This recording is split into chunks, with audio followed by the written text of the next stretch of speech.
I feel like I probably ought to start with an apology to Randy and Beverly. I invited Ann to be the platform assistant today, not having any idea that she would use that moment to call you out.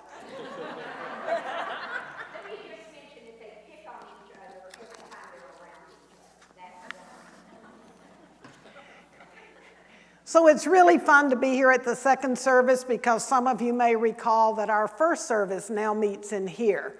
And we now have a new time constraint, and Bob Goodwin threatened to pull the hook on me if we were not all out the door at 10. So the early service got a very abbreviated version of what we're sharing. And Bob, put the hook down. I'll be just, be just fine. Okay. So one of the most common ways of greeting one another is to say, "What's up?"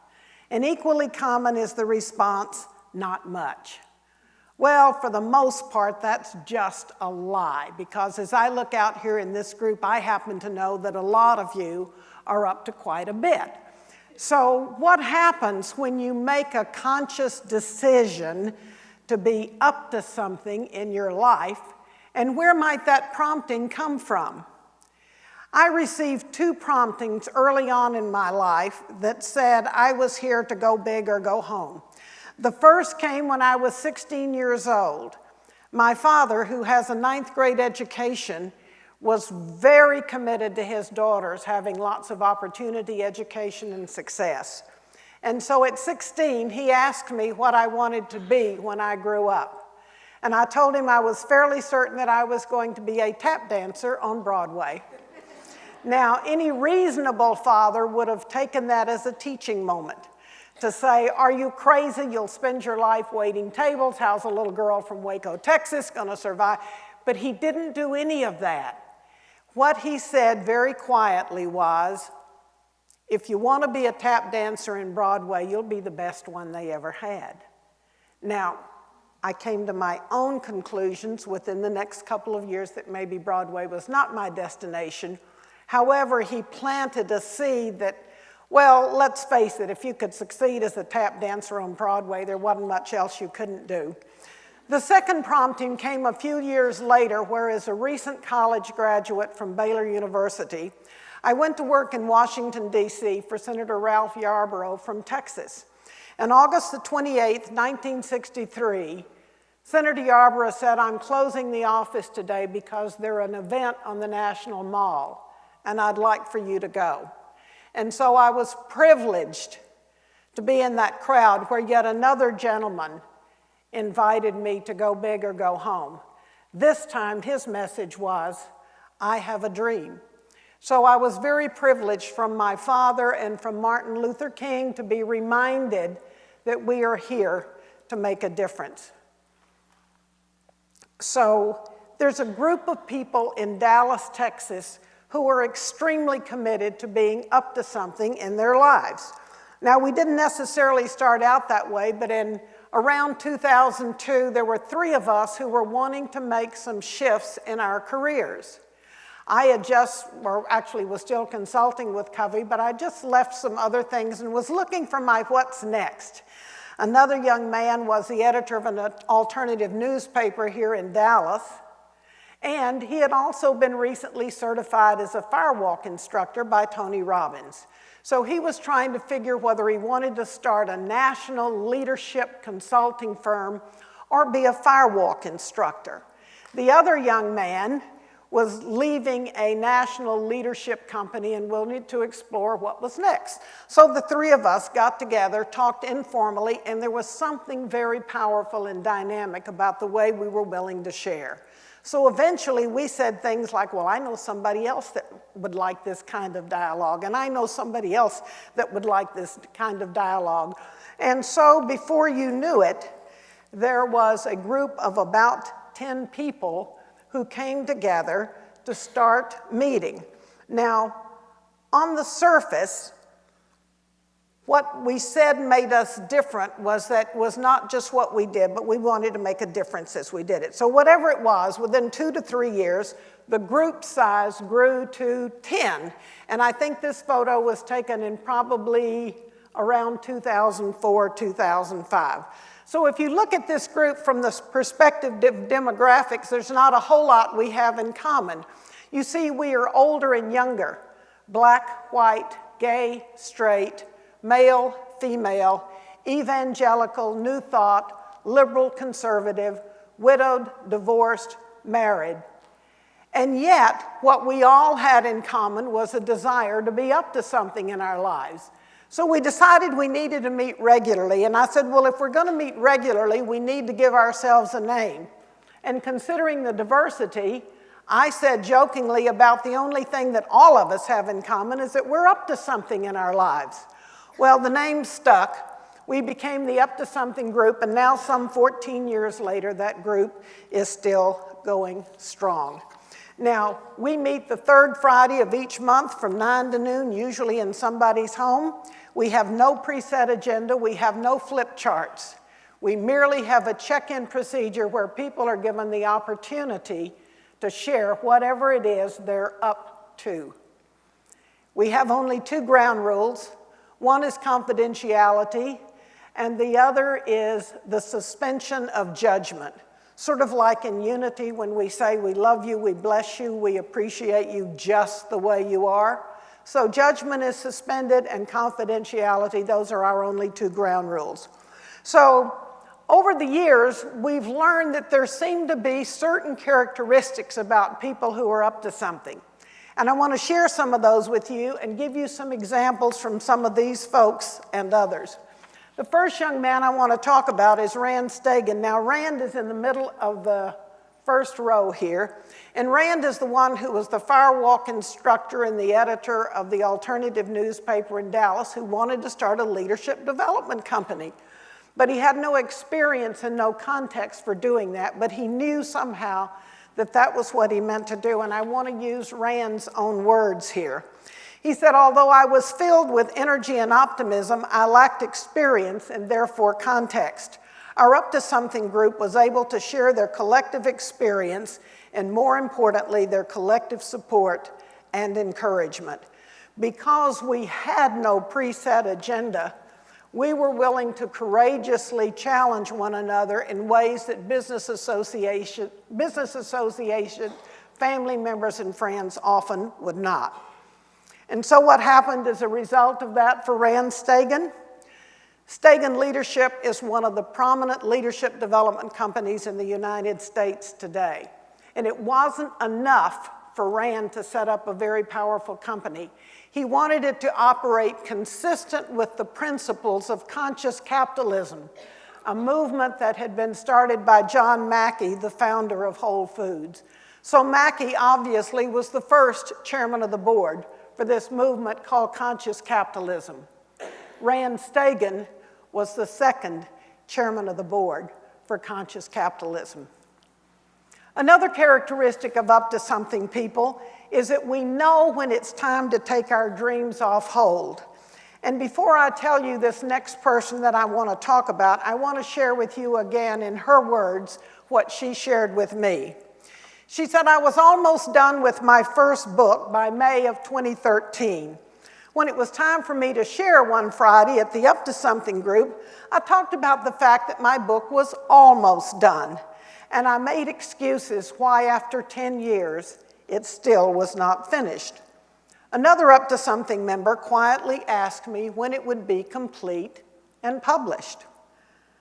I babbled some answer, citing a number of excuses why it wasn't done, and I was extremely non-committal. He just smiled at me. On the drive home, I thought about how pathetic that response was, and I vowed never to make excuses like that again when asked the same question. In fact, I vowed to have the book finished before the Up to Something meeting the following month. And so I came to the Up to Something meeting in June of 2013 and announced to the group that I had, in fact, finished my book. It was published 1 year later. The author of that book is Kim Andrews, a member of our Up to Something group. And just FYI, 6 books have been published by Up to Something members since we started, by none of us who were authors at the time.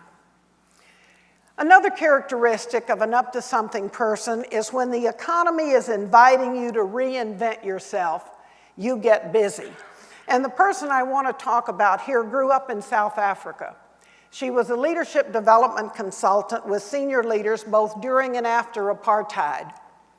When it became clear that apartheid was ending and Mandela would be freed, she worked with corporate leaders to craft a new message for their employees and what life in the working world and otherwise would be like after apartheid.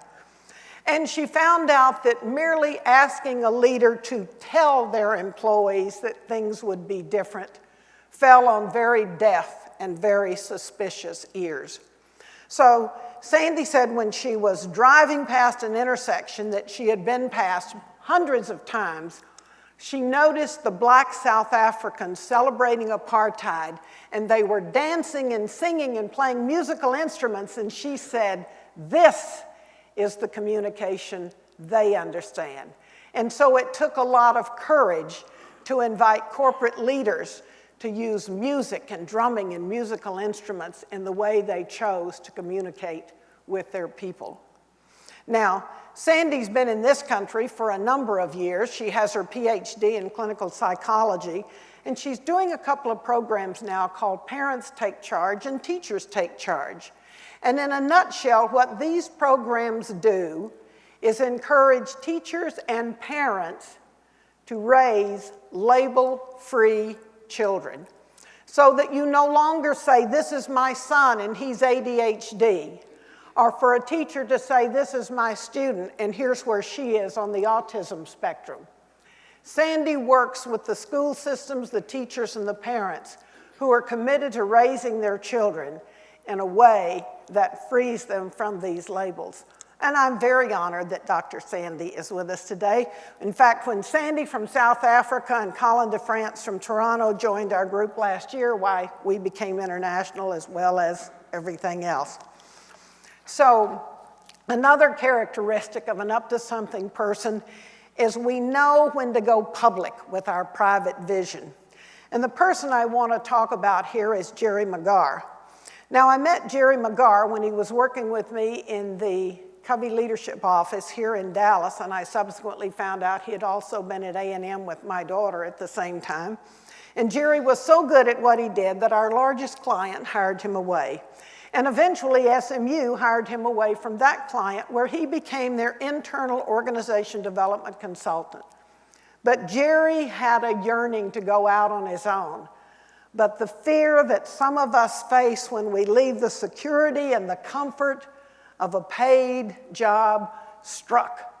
And so for a number of the Up to Something meetings, Jerry sobbed and cried and said, "I can never make it on my own." And the Up to Something group really just held the space for him to come to the own realization that he could be a success, whatever he did. So Jerry reluctantly hung out his shingle, and none of you will be surprised to know that the clients literally lined up at his door, and they continue to do that today. And I said in the early service, and I'm going to say it here, I'm going to go off script and share something else about Jerry McGarr. One of the things that SMU asked Jerry McGarr to do as a volunteer was to be a facilitator for the Bush Institute's Emerging Leader programs in developing countries. So Jerry, on his own time, has been doing this. Last year, one of the countries in which they have a group of emerging leaders was Burma, or Myanmar. Jerry said, any way you cut it, it takes 27 hours of travel time to get to Burma from here. So he said, I was naturally anxious when I arrived to get on my computer and make a connection with my partner back here in Dallas, which he did. So that night when he was meeting with the Bush people, they said, now here's some things you need to know about Burma. No questions asked. They will throw you in prison, 10 years, hard labor, for such violations as they went them down. And one of them was, and if you're gay. Jerry said, I've been on my computer all afternoon. And they were fairly certain that the government was monitoring all of their internet exchanges, etc. So Jerry was told to not go out anywhere alone, to always be with a group, etc. So for the next 3 days, Jerry facilitated, and he said, waiting every moment for men with guns to come through that door and take me away. And when that didn't happen, he said, I waited for them to show up at the airport and make a big scene there. And when I got through security, then I was convinced they were waiting for me on the airplane. He said, when that plane lifted off, I've never felt such an enormous sigh of relief. So those of us who know Jerry very well begged and pleaded that he extract himself from any more trips to Burma. But even as we sit here this morning, Jerry is completing his next assignment. He chose to go back to Burma this week. And so I'm asking you, Jerry is scheduled to return tomorrow, and I'm asking you to hold him and the others in your prayers and thoughts for a safe return.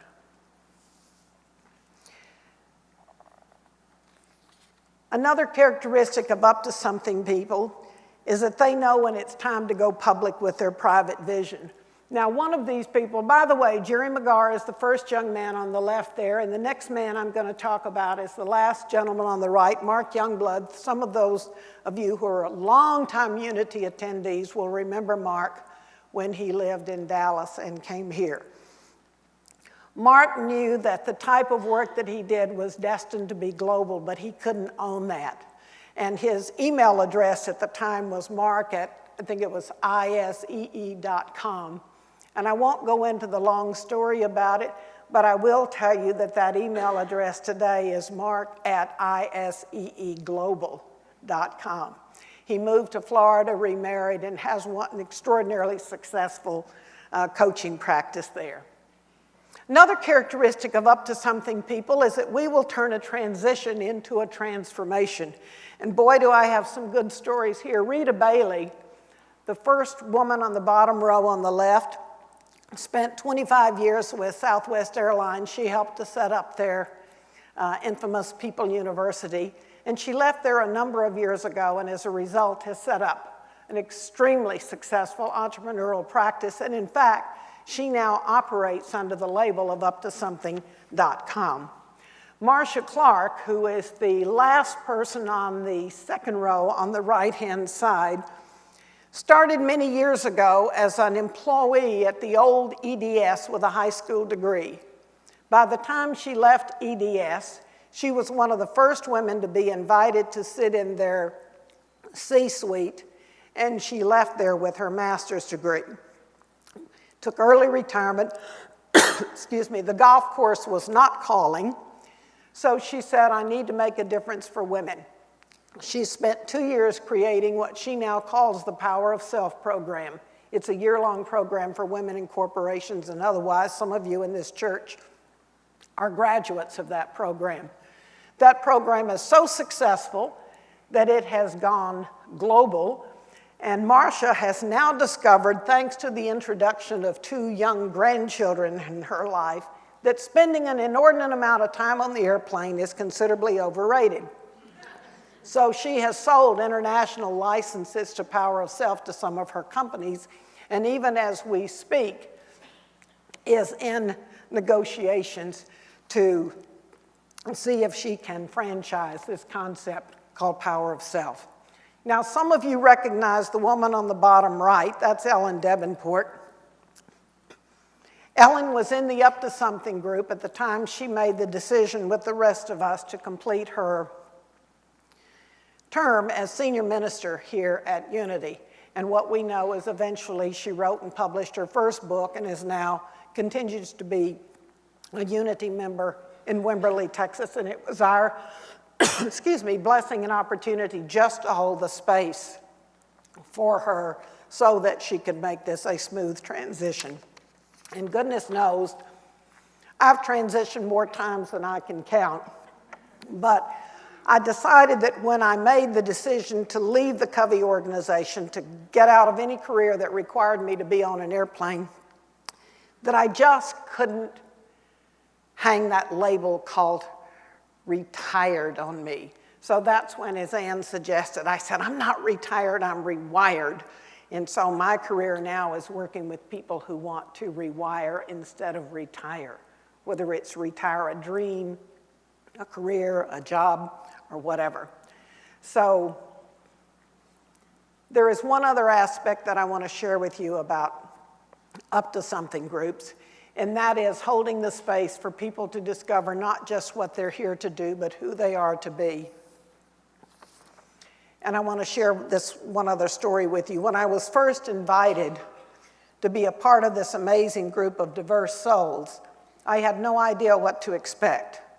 The invitation came shortly after an unexpected departure from a job that I loved, and at that time I really wasn't up to much other than grieving that loss, healing and helping my wife take care of the horses at our boarding facility. What would I have to bring to a table compared to these busy professionals? Minutes after I entered my first meeting, I recognized the connection of body, mind, and soul that transcends the differences of vocations. Being an Up to Something allows for an open sharing of professional and personal joys and challenges in a safe and supportive environment. He said, I learned that I could be up to anything I wanted to. That person, of course, as many of you know and are probably not surprised, is Neil Miles. Now, here's how I know that Up to Something works for Neil. He showed up about 20 minutes late for a meeting one time, and he said, I've unloaded 150 bales of hay already this morning, and he said, I have that much to do when I get home, but I just couldn't miss being in the presence of this conversation. Oh, and by the way, my platform chair in the earlier meeting, Keva Ward, who's still here, thank you, you came back, and Sandy too, cool.